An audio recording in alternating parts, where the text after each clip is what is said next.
Impactante, adolescentes de 16 y 17 años serán juzgados como adultos cuando cometan delitos graves. Ya charankichu wawqiypanay imatakuna punche, kay waynachakuna chunka suteo, chunka qanchisniyo kanku chayna watayuqni kashanku chaykunata kunan punchaymanta pacha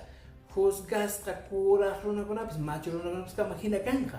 imaymana huchapakusqankumanta chaymanta niwanchis suqta watamanta wichaymanmi kay sankay wasima karcelma utaq pusaq watakama haykuyta atinqaku chaymi wiyakunkuna punchi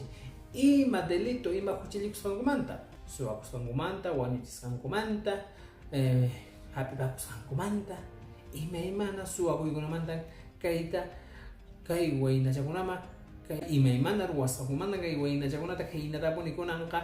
juzgakunqa nishankun kay Congreso de la República nisqamanta pacha wawqiypanaykuna imaraykuchus kayta tanqarishanku mana kay waynachakuna kay millay ch'aqwayñanma mana allinñanma haykunankupaq chaymi wiyakuykuna punchay wayqiy yacharakichu manachu imatapish chayqa qillqarikami ñuqayku kutichimusaykiku tuparanchiskama.